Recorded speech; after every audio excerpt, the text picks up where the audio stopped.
Pessoal, pronto aí para mais um episódio? Então, pessoal, passamos um pouco aí da metade do ano de 2023 e eu quero trazer esse episódio justamente por conta disso, para que a gente possa avaliar, quais são as nossas metas e fazer o acompanhamento. Lembra que um dos primeiros episódios desse canal era justamente sobre definição de prioridades e as metas SMART. Vamos relembrar aqui que são as metas SMART. Ela tem que ser específica, alcançável, mensurável, dentro de um tempo, e tem que ser alguma coisa realista para ser alcançada. Então eu passei várias dicas para vocês, eu vou fazer um acompanhamento dentro das minhas metas que eu coloquei dentro do ano, para vocês entenderem como que isso funciona. Porque é justamente aquilo, como que eu posso saber se realmente eu estou evoluindo frente ao objetivo que a gente se colocou na vida ou não? São somente por conta de indicadores. Então é importante a gente selecionar bons indicadores, porque senão a gente cai numa série de vieses.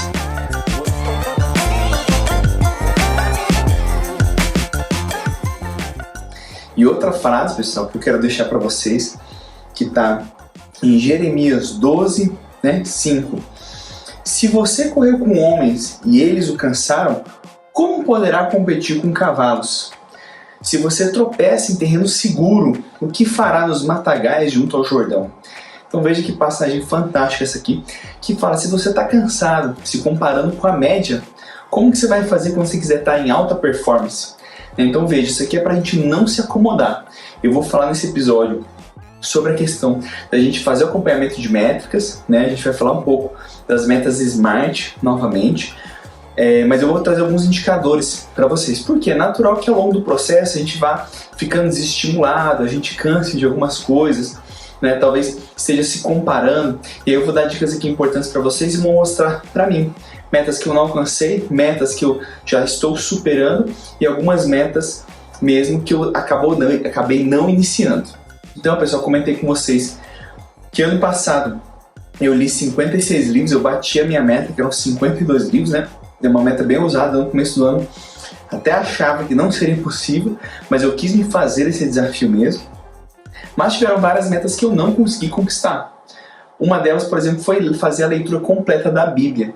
Porque eu havia colocado que eu ia fazer a leitura de um dos livros da Bíblia, por semana. Você tem livros que são pequenos e outros livros que são enormes, que eu não consegui realmente colocar no empenho. Então eu li cerca de 60%. Então se eu olhasse só por isso, eu ia pensar que era um fracasso. Mas detalhe, eu não desisti não. Esse ano eu falei assim, por que não deu certo a minha meta do ano passado de ler a Bíblia? Porque eu deixava para ler dentro do prazo de uma semana, eu deixava para ler em cima da hora, às vezes eu estava corrido, aí eu falei assim, vou procurar o menor livro que tem. Quando eu vi, esgotou os menores livros, e tem livros que são muito grandes, que você leva mais tempo. E aí deixar para ler no último, nos últimos 2 dias, no final de semana, acabava ficando realmente puxado. Então eu peguei essa informação e falei, como que eu posso estabelecer isso para ficar melhor? Então como que eu coloquei de meta esse ano? Eu baixei um aplicativo que chama Bible, ou Bíblia, ele é bem bacana e lá você tem vários programas de leitura da Bíblia. Então eu peguei um programa anual com leituras diárias. Então na minha rotina matinal mesmo, a primeira coisa que eu faço de consumir de conteúdo é já ver os versículos da Bíblia que já são definidos. Então eu escolhi esse ano fazer o estudo cronológico da Bíblia. Então ela é organizada no sentido cronológico mesmo, não na leitura das páginas do começo ao final, mas sim da possível sequência de eventos. E detalhe, esse ano passamos da metade do ano, e eu estou em dia, inclusive um dia adiantado, que eu sempre vou vendo um pouquinho para frente, inclusive um dia adiantado quanto ao meu estudo bíblico. Então veja, eu peguei uma métrica do ano passado que não foi eficiente, parei para avaliar o que eu poderia melhorar, ajustei e esse ano está dando tudo 100%. Tanto que se ano passado eu li 60%, esse ano eu já passei dessa métrica.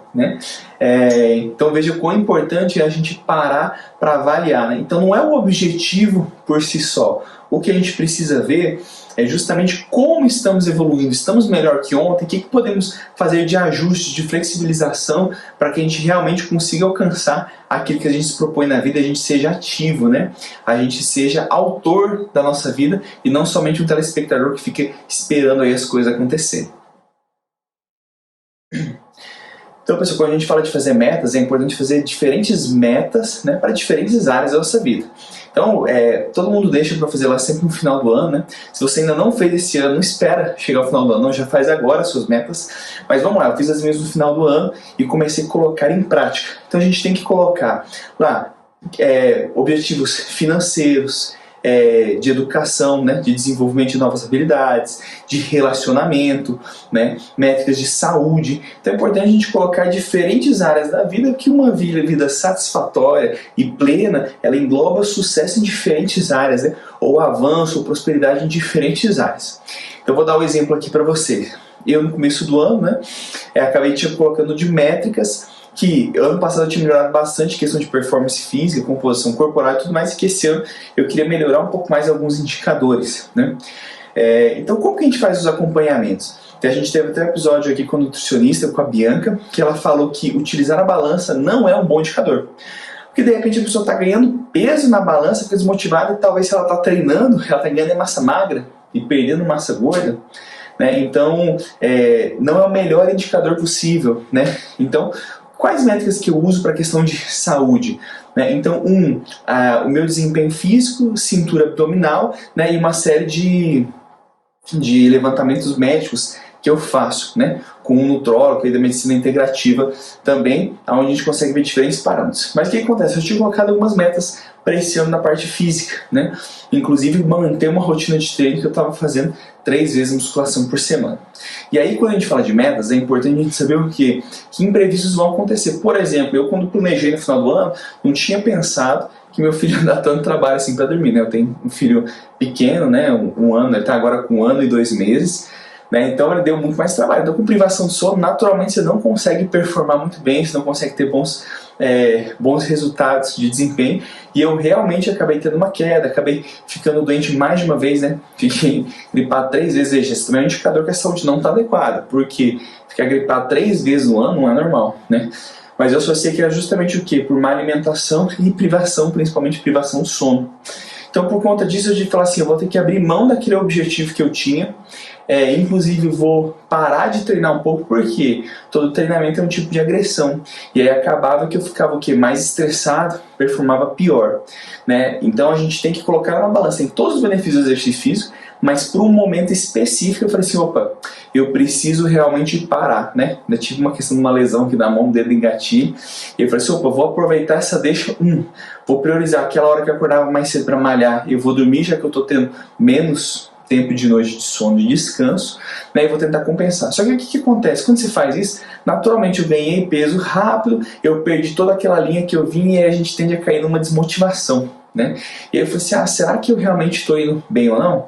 Então veja como os indicadores são importantes, né? Ali em meados de maio eu voltei para o meu médico, né, para fazer uma série de avaliações, e do ponto de vista químico, né, do organismo que ele mensurou, eu estava super bem, inclusive eu estava melhorando, porque meu controle da glicemia estava melhorando, o grau de inflamação estava melhorando, frente a mais de 1 ano de acompanhamento que eu faço esses exames. Então veja, isso é muito importante, porque eu falei assim, opa, eu tô ficando mais doente, eu tô com privação de sono, eu não tô conseguindo treinar, eu falei assim, pô, minha saúde deve estar um lixo agora. Mas quando eu fui ver, não, detalhe, estava melhorando ainda os indicadores. Por quê? Por causa do efeito cumulativo do restante que eu fiz, né? Outro indicador que é bacana, por exemplo, que eu utilizo, são os TAPs, né? Eu sou militar do Exército Brasileiro, sou um oficial 2º tenente, né? Como dentista, trabalho no Hospital das Forças Armadas, e a gente tem que fazer 3 vezes ao ano o que a gente chama de teste, de TAF, né? Que é teste de aptidão física. Então a gente sempre tem lá uma quantidade que você tem que correr, fazer flexão, fazer barra e fazer abdominal. Então eu fiquei ali 1 mês e meio, quase 2, sem treinar nada, nesse aspecto que eu falei pra vocês. Mas o que acontece? Eu consegui manter indicadores parecidos. Então eu falei assim, mesmo eu não tendo treinado, eu consigo continuando mantendo certa performance. Veja, se eu perguntasse só para minha mente como é que eu estaria, você fala assim, será que eu estou bem? Uma vez eu falo assim, nossa, eu estou muito mal, não vou nem voltar a treinar. Mas olha, por ter indicadores eu vi que, primeiro, o meu estado de preparo e de força ele não caiu tanto. Esse é um bom fator. Na questão química, veio melhorando. O que eu tive realmente numa queda, né, uma piora foi descontrole alimentar, né, e questão de circunferência abdominal, né? Então, que balança eu praticamente realmente quase não olho. Então eu falei assim, opa, veja como é que o maior problema aqui está sendo, na verdade, a alimentação e não somente a questão do exercício físico, né? Mas até a alimentação, porque é aquilo que a gente conversou junto com a Bianca. Você está desgastado emocionalmente, psicologicamente, naturalmente você toma piores decisões. Então pensei, eu com privação de sono, mais cansado, mais exausto, naturalmente eu escolhia coisas piores para comer e isso refletiu num ganho de peso adicional, mas não necessariamente numa queda de performance, né? Então agora acabei voltando a malhar, mas veja, os indicadores me ajudam a validar isso, né? Outras coisas que eu coloquei, por exemplo, eu coloquei que eu faria 52 episódios e 104 postagens, então seriam 2 postagens no Instagram por semana e os vídeos do YouTube seriam um por semana, 52, né? Essa seria a minha métrica. Então como que a gente está agora? A gente está na semana 30, né? 30 ou 32 do ano, e eu já tenho ali 25 com esse 26 episódios. O que quer dizer? Eu estou atrasado. Tudo bem, só que a gente tem que ser realista, a gente tem que aceitar, flexibilizar. Veja, passando para a questão da privação, outras demandas que eu tenho, fica-se difícil. Agora a gente não pode usar isso como muleta, porque veja, por eu ter colocado uma métrica de 52, eu me esforço para tentar manter ela. Então, primeiro, se eu parar para olhar que eu já tenho 26 episódios criados, eu que não tinha um canal do YouTube nem nada, né, e a gente faz aqui no Spotify, isso é muito interessante, né? E outra coisa importante também, que é isso, quando a gente se esforça a colocar, mesmo que a gente esteja aquém da nossa meta, porque não é alcançar a meta acima de tudo, é a gente ter um parâmetro para poder fazer o acompanhamento e ajustes necessários. Então, por exemplo, o que eu percebi? Que talvez eu pudesse flexibilizar um pouco os episódios, ao invés de fazer todos os episódios aqui na bike, pedalando em casa, eu falei assim, opa, já que eu não estou tendo tanto tempo, que toma bastante trabalho para poder editar, né, eu que faço as edições, eu falei, o que eu vou fazer? Vou chamar convidados, que eu levo menos tempo ajustando a questão do conteúdo, porque não sou só eu que vou falar, eu trago mais pessoas para trazerem pontos de vista diferentes, mais pessoas para se inserirem e assistirem, né, o canal. E detalhe, eu vou usar um estúdio, que foi os últimos 2 episódios com o Maikson. Porque eu tive que despender de um dinheiro, ok? Foi uma troca de energia, a gente já falou sobre isso, foi uma troca de energia, porém com um resultado maior, porque em 1 hora de gravação a gente fez 2 episódios, né? Então uma produtividade muito maior. Então eu já estou até abrindo o meu leque dos próximos episódios, fazer mais episódios no estúdio, justamente para aumentar essa produtividade. Veja que se eu não tivesse uma métrica para saber que eu estava aquém dela, que eu precisava melhorar e tornar um pouco mais produtivo, se eu quisesse alcançar a meta no final do ano, eu não conseguiria avaliar isso. Ao mesmo tempo que a gente precisa avaliar o progresso, porque muitas vezes a gente se compara. Vou dar um exemplo meu aqui também. Eu comecei com 0 inscritos, eu tenho 101 inscritos hoje, quando eu gravo isso aqui. Primeiro, essa não era uma métrica minha. Eu não estava motivado pela quantidade de inscritos, nem pela quantidade de pessoas que assistiam o canal. Por quê? Porque grande chance de poucas pessoas assistirem e de repente eu não ficar desmotivado, criar uma expectativa não realista comparada a outras pessoas que passaram pelo processo delas e eu ficar frustrado. Então eu falei assim, a quantidade que tiver para assistir tá ok, o importante é só que vá aumentando, né?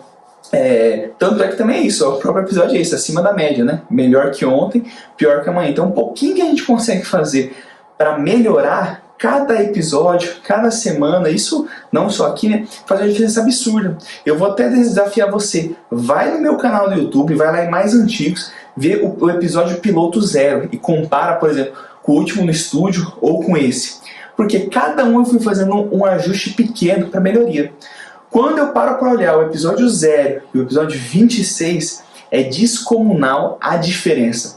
Por quê? Porque todo episódio eu fico pensando, o que eu posso fazer de melhor? O que eu posso me inspirar em outra pessoa, buscar de informação para fazer um pouco melhor? Se eu lá atrás, no episódio 0, tivesse, né, o episódio piloto, né, eu chamo ele de 0, né, mas é o primeiro episódio, no episódio piloto, eu estivesse olhando, eu quero um canal assim, assim, assado, sonhando lá na frente, porque muitas pessoas falam isso, você tem que ficar mentalizando, vendo como que é e tal. Eu não conseguiria nem imaginar como é que era, e chance de eu, inclusive, ficar frustrado por eu estar preocupado demais em como que eu ia fazer.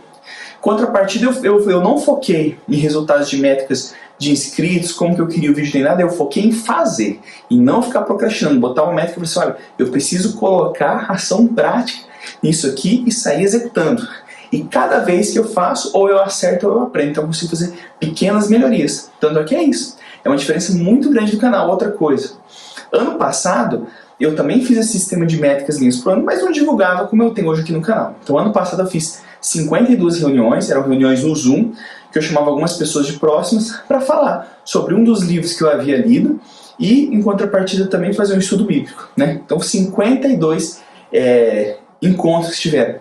Desses encontros, acredite se quiser, teve episódios, né? Teve encontro que não teve ninguém, nenhuma sequer pessoa. Foram 2 ou 3. Mesmo assim eu fui lá e fiz sozinho. Por quê? Comprometimento mesmo comigo, eu tinha feito esse compromisso com Deus de investir nas pessoas, que é o que eu estou fazendo aqui também, de passar informação de maneira gratuita. E detalhe, não parar, não deixar se desmotivar, não ficar dependendo justamente de elogio, de crítica dos outros, nem nada, né? Não deixar se abalar por questões externas, né?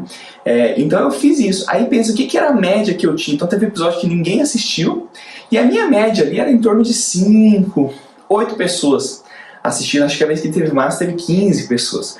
Hoje, se eu juntar as duas plataformas, YouTube e Spotify, eu tenho ali 150 visualizações, né, em média por episódio, né, quando a gente une as duas. Provavelmente alguns episódios tem mais que outros, mas vamos lá, vamos arredondar para 100. Pensa o que é você pegar e colocar 100 pessoas dentro de uma sala de aula para te assistir, para fazer uma palestra. Olha que salto quântico gigantesco do ano passado, onde eu tinha 0 pessoas assistindo e agora tem 100 pessoas. Né? Então veja como que a gente tem essas... eu não estava motivado por essa métrica, mas eu olhar essa métrica é importante. O que eu quero reforçar aqui? Quando a gente fala de estar em alto desempenho, não é competir com os outros, é competir contra nós mesmos. É tentar ser melhor que ontem. Então se eu comparar lá, é 10 vezes mais resultado no impacto que eu gero nas pessoas do que eu tinha antes. E detalhe, com os conteúdos que eu acho que também estão melhores dos que eu abordei no ano passado. Então veja, essa foi uma outra métrica importante. Então estou mostrando para você aqui algumas coisas que eu tive que fazer uma mudança de rota no meio do caminho, estou aquém da meta, mas que esse não é a questão mais importante. Ao mesmo tempo que tem coisas que a gente mensura, mas que não estavam no escopo. Por exemplo, ano passado eu li 56 livros. A meta eram 52. Eu bati a meta. Esse ano eu não coloquei meta de leitura. Eu falei assim, eu vou ler quando eu precisar assuntos que eu acho interessante para aquele momento, para aquela fase. Obviamente que aqui para o canal do YouTube eu também faço alguns estudos e eu acabo me desenvolvendo com isso e trago informações para vocês. Mas, por exemplo, eu não coloquei meta de ler. Aí eu fui até levantar aqui e vou anotando os livros que eu leio. Quando eu fui ver, eu já tenho 19 livros lidos esse ano. É muito mais do que a média que as pessoas leem. Qual que é a informação que eu tiro disso aí? Opa! Eu estou às vezes cobrando que eu não estou tão produtivo, mas olha, que tem algumas outras áreas da minha vida que eu estou fazendo muito. Talvez eu deva parar de ler os livros para executar mais, por exemplo, os livros e as postagens minhas no Instagram que estão aquém do que era a minha métrica. Inclusive, por exemplo, aqui nos vídeos não está tão longe, eu já tracei uma estratégia para colocar tudo em dia.